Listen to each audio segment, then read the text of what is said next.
Hello friends, welcome to a new episode of Drishti IAS editorial analysis. In this editorial analysis, we do three things. First of all, we link the editorial to the UPSC syllabus. Secondly, we try to understand the key points of the editorial. And thirdly, if any key concepts have come in the editorial and are important from exam point of view, we also discuss that. So let us begin today's editorial analysis. Dear viewer, this video is available in Hindi as well. If you wish to watch it, please visit our Hindi YouTube channel, Drishti IAS. For your convenience, the link for this video in Hindi has been provided in the description below.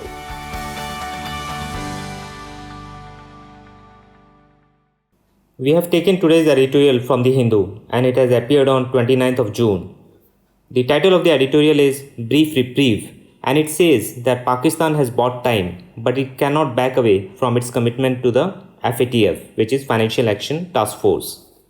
So let us look at its linkage with the syllabus. So we find that it links directly with GS paper 2, where we have international relations as a major topic. And under this, we have important international institutions, agencies and fora, their structure and mandate. So here we will be discussing about Financial Action Task Force and its mandate, plus the situation in which Pakistan finds itself. So after establishing the link with the syllabus, now let us look at the key points of the editorial. So before moving on to the key points of the editorial, let us understand what the issue is all about. So Financial Action Task Force has been in news in the past week for two reasons. First of all, it has decided to extend the time available for countries which were facing action for being on the grey list due to COVID-19 pandemic. And secondly, FATF has also come out with a report on illegal wildlife trade and how that puts the global economic system at risk. So let us understand the issue in detail. So what FATF has done, it has extended the time available for Pakistan until October 2020 in its plenary meeting on 24th June. And it has been done not only for Pakistan but for all the 18 countries which were facing action for being in the grey list. Now what is the grey list? So FATF maintains two kind of lists. One is the grey list and the other is the black list.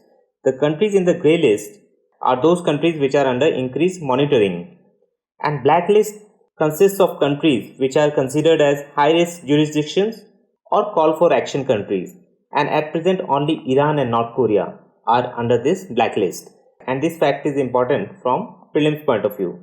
So only Iran and North Korea are currently in the blacklist, and Pakistan was due for a decision whether it would be kept in the grey list or downgraded to the blacklist for failing to meet the FATF's 27-point action plan which has been given to Pakistan for coming out of the grey list.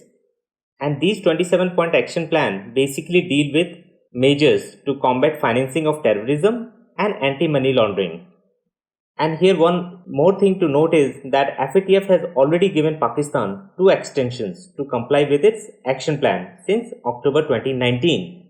And recent days have not been good for Pakistan, as even the US in its US 2019 country report for terrorism has slammed Pakistan's record on terrorism, including its failure to act against terror groups like Lashkar-e-Taiba. Also, Pakistan has received a US veto against its joint efforts with China to list an Indian engineer on the UN Security Council's 1267 list. Now this 1267 list of UN Security Council is also very important from exam point of view, and it basically indicates the UN Security Council's Sanctions Committee on designating terror entities. And this list has been formed by a 1999 resolution by the UN Security Council. So this is important. And under this list only Masood Azhar was designated as a global terrorist, who is the founder of Jaish-e-Mohammed. And the engineer whom Pakistan and China were trying to designate as a terrorist is Mr. Dongara. He is an Indian engineer working in Afghanistan. And Pakistan and China had moved a resolution to that effect in September 2019. Let us also see some facts about FATF. So Financial Action Task Force, it is also known by its French acronym, which is GAFI. And it has its headquarters at Paris. And currently it is having 39 members. And it was established in 1989. And it operates out of the offices of Organization of Economic Cooperation and Development located in Paris. Now the FATF president is Jiangmin Liu of China since July 2019. And FATF is an independent intergovernmental body that develops and promotes policies to protect the global financial system against money laundering, terror financing, and financing of proliferation of weapons of mass destruction, also known as WMDs. And FATF has recently released its first ever report on illegal wildlife trade. And in this report, it has estimated that the proceeds of illegal wildlife trade are in the range of $7 to $23 billion per year. And it has also stated that the illegal wildlife trade is devastating wildlife and putting global ecosystem at risk. Another thing to note about FATF is that the review of countries on combating financial terrorism and anti-money laundering parameters are called mutual evaluations. And the countries either clear these or are placed in color-coded lists like grey list or the blacklist. So after this background, now let us look at the editorial. So the editorial says that Pakistan has bought time, but it cannot back away from its commitment to the Financial Action Task Force. And this is a surprising fact that Pakistan has been immune to the call for stopping its terrorist sponsoring activities by countries like India, US. But whenever FATF has put pressure on Pakistan, Pakistan has tried to comply with its directives. Because FATF also remains a body which is less political and more technical in its outlook. And Pakistan also realizes that if FATF sanctions are there on Pakistan, then the flow of funding from institutions such as World Bank and IMF will stop for Pakistan, and that will put the Pakistan economy in even deeper trouble.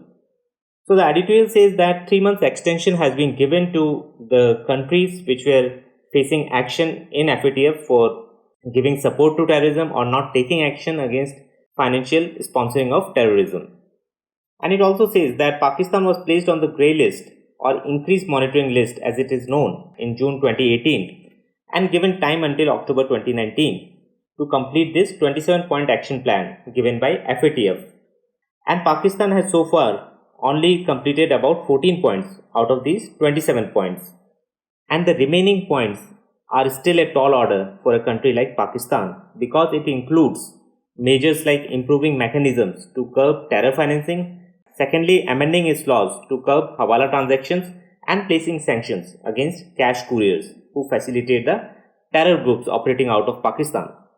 And thirdly, it also requires completing the prosecution of groups banned by UN Security Council and converting madrasas run by them into formal schools. An editorial says that each of these items demand more accountability by Pakistan on the activities of terror groups operating from its soil. Also, it requires a shift within the ruling establishment on the benefits of allowing such terror groups to exist at all. Because Pakistan has always believed in this distinction between a good terrorist and a bad terrorist. A good terrorist is one who acts against countries which are inimical to Pakistan, like India, whereas a bad terrorist is one who acts against Pakistan. And this is a very wrong kind of classification. India doesn't believe in any good terrorist or a bad terrorist. India believes that a terrorist is a terrorist, and that is how it should be. Editorial also says that this is the third time for Pakistan that it has come in the radar of Financial Action Task Force. Earlier cases were in 2008 and then in 2012-2015. But there is little evidence that Pakistan has understood the message. And the editorial then talks about the US report, which has also castigated Pakistan for being a safe haven for most UN proscribed groups, which have been banned by UN Security Council. And Pakistan has tried to take some action, but they have been mere lip service and they have not resulted in any significant action against the terror groups or people who are operating these terror groups. Most of the terrorists have been proceeded against in courts on very lesser charges. And to top it all, recently the Pakistan Prime Minister in the Parliament of Pakistan referred to the Al-Qaeda founder Osama bin Laden as a martyr, and this basically underlines what Pakistan's attitude to these militant and terrorist groups is. Also, Pakistan is trying to put India under pressure by trying to designate 4 Indians as terrorists, but United States veto has not allowed that to happen. And this move was done jointly by Pakistan and its all-weather friend, China. And the editorial says that Pakistan is basically counting on its role in the Afghan peace process, whereby it is bringing Taliban onto the negotiating table to get some leverage in its favor in FATF. But editorial says that Pakistan would do well to realize that only clear and consistent actions would free it from the commitments at the Financial Action Task Force. And finally, the editorial says that giving a free rein to the terror groups is not in the interest of Pakistan, and Pakistan has been claiming for a long time now that it is also a victim of terrorism.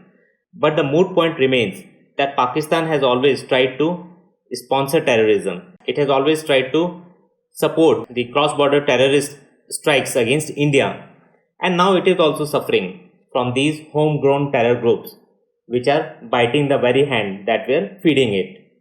So these were the key points of the editorial. Now let us look at some key concepts. In key concepts, let us look at Financial Action Task Force. So it is an intergovernmental organization and it was established in 1989 by the G7 summit, which was held in Paris. The headquarters of FATF is also Paris. And it is a policy making body that works with governments to bring about national legislation and regulatory reforms in the areas of combating financial terrorism and anti-money laundering. And since 2001, that is after the 9/11 attacks, the FATF agenda has been increased to act against financial terrorism. Before that, it was only focused on anti-money laundering activities. And the top decision making body of FATF is called the FATF Plenary, and it meets 3 times annually.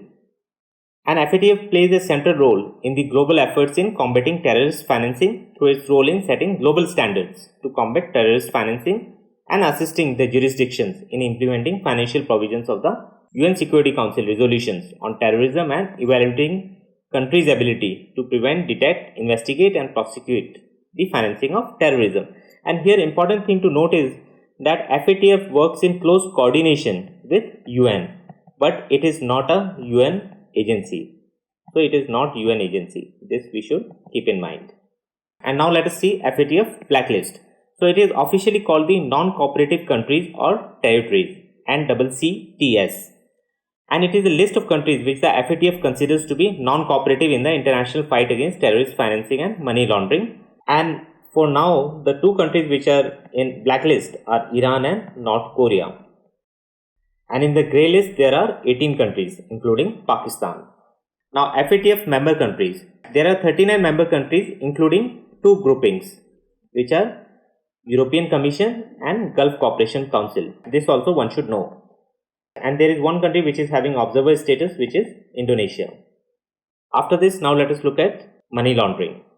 So what is money laundering? Money laundering is basically doing the same thing which a laundry does to clothes. That is, it makes the stains go away. So similarly, money laundering is the concealing or disguising the identity of illegally obtained proceeds so that they appear to have originated from legitimate sources. And it is usually a component of more serious crimes such as drug trafficking, robbery or extortion. And according to International Monetary Fund, global money laundering is estimated between 2 to 5% of world GDP, which is a huge number. And how money laundering works? So it involves basically 3 steps: placement, layering and integration. PLI. And placement is putting the dirty money into the legitimate financial system. Layering is concealing the source of the money through a series of transactions and bookkeeping tricks. And in case of integration, the laundered money is withdrawn from the legitimate account to be used for criminal activities. So this is the system of money laundering. And in India, we have the Prevention of Money Laundering Act 2002, which was again amended in 2012. This is important and you should be knowing about this. So after this, let us see what kind of questions can be asked in prelims and mains. So in prelims, you can be asked about FATF or its French acronym, which is GAFI. How many members are there and which groupings are part of these members of FATF. So 2 groupings, which is European Commission and Gulf Cooperation Council. Observers, only 1 observer, Indonesia, and total members are 39 and headquarters is in Paris. Also, you can be asked about blacklist, which is having 2 countries, Iran and North Korea. Grey list, and a question can be on Pakistan, whether it is in grey list or not. So it is very much in the grey list. So these kind of factual questions can be asked in prelims, and in mains you can be asked about the objectives of Financial Action Task Force and how successful it has been in meeting its objectives, which are basically to combat financial terrorism and anti-money laundering. Also, the question can be more India specific, that what steps the government of India has taken in collaboration with Financial Action Task Force for combating money laundering and financial terrorism. Also, a question can be asked on what will be the impact of being blacklisted on Pakistan. So on all of these issues one should be prepared. So this was all in today's editorial analysis. We'll see you next time with another editorial. Thank you.